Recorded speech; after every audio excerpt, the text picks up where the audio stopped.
भक्त की पुकार। जय श्री श्याम दोस्तों। बाबा की महिमा किताबों या कहानियों तक ही सीमित नहीं, वो हर उस दिल में बसते हैं जो सच्चे भाव से उन्हें पुकारता है। कभी कभी जिंदगी में ऐसा मोड़ आता है जहां इंसान खुद को पूरी तरह से टूटता हुआ महसूस करता है। हर दरवाजा बंद, हर रात अंधेरी और हर उम्मीद दम तोड़ती सी लगती है। ऐसे ही एक मोड़ पर जब इंसान पूरी श्रद्धा से किसी उच्च शक्ति को पुकारता है तो वहाँ चमत्कार की शुरुआत होती है। यह कहानी है एक ऐसे ही भक्त की जिसकी पुकार ने बाबा श्याम को झकझोर दिया और उसका जीवन पलट दिया। उत्तर प्रदेश के एक छोटे से गांव धनपुरा में महेश नामक युवक अपने बूढ़े माता पिता और पत्नी के साथ रहता था। महेश पढ़ा लिखा था पर बेरोजगारी की मार झेल रहा था। खेती की जमीन सूख चुकी थी, गांव में कोई रोजगार नहीं और शहर में ठोकरें खाने के बाद अब वह घर बैठा था।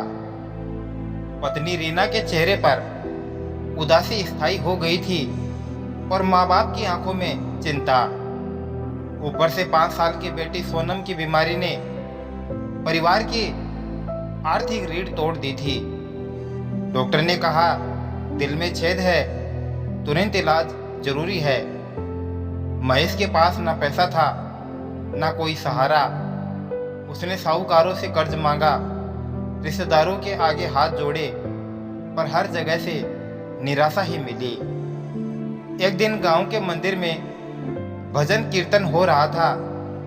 भजन की आवाज आई, शाम तेरे दर पे जो भी आया, खाली हाथ न लौटा कोई। महेश चुपचाप मंदिर के कोने में बैठ गया। कीर्तन के बाद एक वृद्ध बाबा ने उसके सिर पर हाथ रखकर कहा, बेटा तू खाटू क्यों नहीं गया? श्याम बाबा के दरबार में हर असंभव संभव हो जाता है। महेश ने पहली बार श्याम बाबा का नाम गंभीरता से सुना।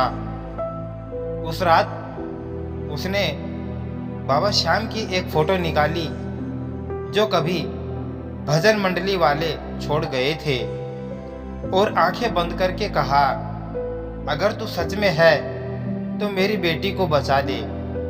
अगले ही दिन महेश ने तय कर लिया कि वो खाटू श्याम जी के दर्शन के लिए जाएगा पैदल। पत्नी ने पूछा, खाली हाथ जाकर क्या करोगे? महेश बोला, बेटी का जीवन दांव पर है, अब मैं बाबा को खुद जाकर बुलाऊंगा। 3 दिन की पैदल यात्रा, न पैर में चप्पल न जेब में पैसे, सिर्फ एक थैली में बेटी की दवा और बाबा की तस्वीर। रास्ते में भूख लगी तो मंदिरों में प्रसाद लिया, प्यास लगी तो तालाब और प्याऊ। हर कठिनाई को उसने बाबा की परीक्षा समझकर पार किया। खाटू नगरी पहुंचना जैसे स्वर्ग में कदम रखना था।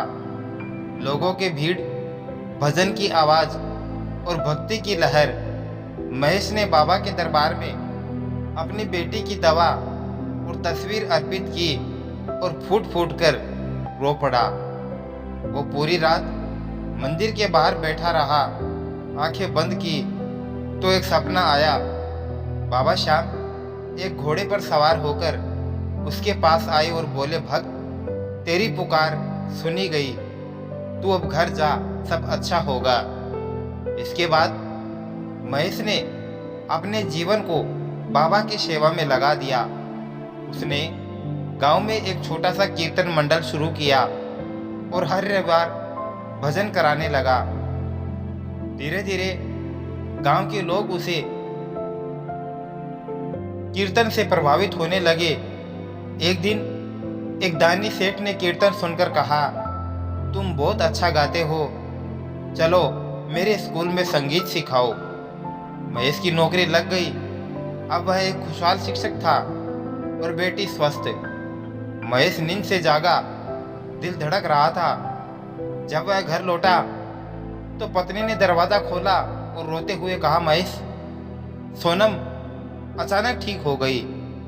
डॉक्टर ने कहा दवाइयों के बिना सुधार असंभव था, ये तो चमत्कार है।